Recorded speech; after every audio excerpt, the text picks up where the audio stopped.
Graça, paz e alegria, eu sou o pastor Ricardo, estou aqui para mais uma mensagem do site www.compartilhandonaweb.com.br.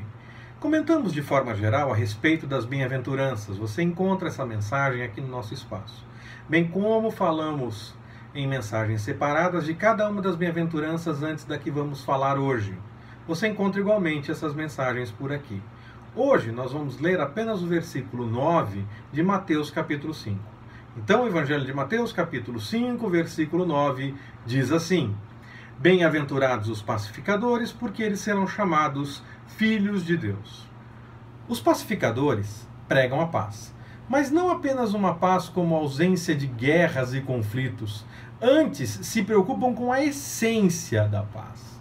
A tentativa de acordo nem sempre representa a essência da proposta de paz apresentada pelos pacificadores. Essa paz vai além disso. Passa por mediar conflitos, tentando sim o devido ajuste, claro, mas na direção da verdade e não apenas na direção do fim da discórdia. Nesse caso, de nada adianta acabar com uma discussão se o assunto for resolvido longe da verdade. Esses pacificadores que buscam colocar em ordem os conflitos, mas na direção da verdade, serão chamados filhos de Deus.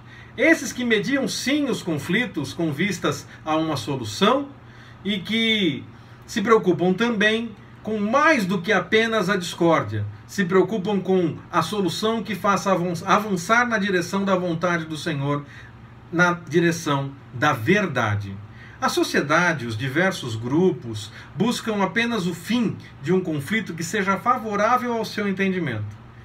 Ou acreditam mesmo que estão com a verdade, ou nem se preocupam com isso, desde que o que acham melhor seja executado. E muitas vezes, quando interessa, até ampliam uma discórdia, desde que seja favorável ao pensamento do grupo. Mas nós somos diferentes. Nos preocupamos com a vontade do Senhor e não com a nossa vontade. Evitamos sim a discórdia. Antes tentamos nos aproximar de uma solução, mas não apenas de acordo com o nosso desejo. Antes, buscando a vontade do Senhor. Infelizmente, nem sempre será possível ter a solução, mas no que depender de nós, temos que buscar essa solução. Não adianta apenas mostrar erros sem querer a mudança ou para mostrar que um é melhor do que o outro.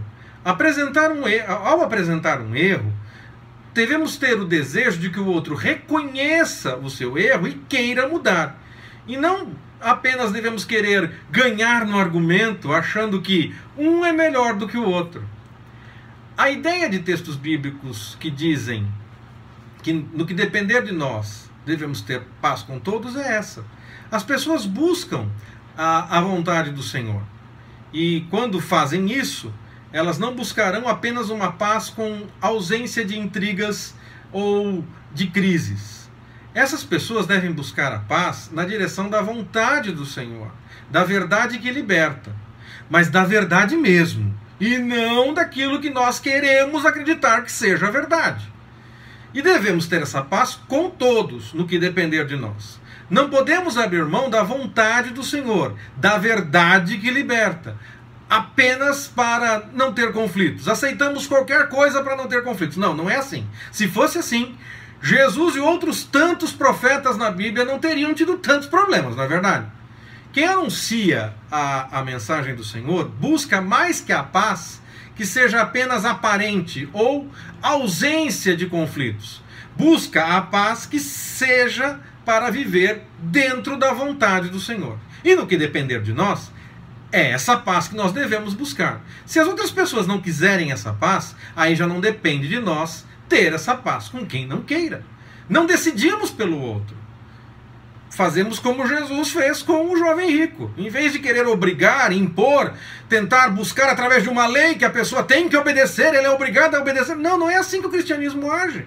Se o jovem rico quer ir embora, ele vai embora. Jesus lamenta, mas ele pode ir embora.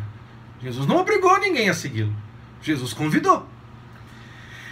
Se o outro não quiser, não depende de nós.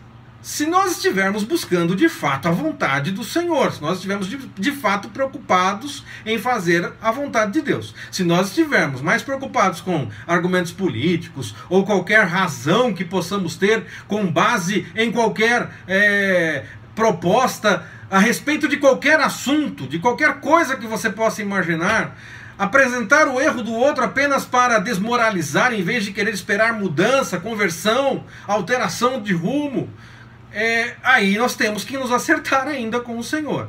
Nós precisamos querer que o outro mude. Mesmo quando nós apresentamos o erro, nós queremos que o outro mude. E não apenas para tentar ganhar no argumento ou tentar dizer que um é melhor do que o outro. Não.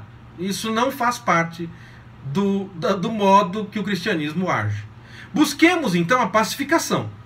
Mais que não ter conflitos, resolvê-los com base na busca da vontade do Senhor. Não simplesmente, ter paz é não ter conflito nenhum, estar tudo resolvido. Não, às vezes os conflitos se apresentam, se tornam realidade, nós temos que saber lidar com eles também. Mas buscando a vontade do Senhor. Se for possível não ter conflito, esse é o melhor. É claro, eu não estou dizendo, então vamos ter conflito à vontade. Não, nós devemos buscar não ter conflitos. Agora, não adianta não ter conflitos fazendo a coisa errada, fazendo um ajuste só para agradar a todos, agradar gregos e troianos. Não, nós devemos buscar o ajuste do conflito, mas seguindo a vontade do Senhor. Esses que buscam a paz dessa forma serão chamados filhos de Deus. Permitindo o Senhor, nós retornaremos. Que Ele nos abençoe. Forte abraço, até mais.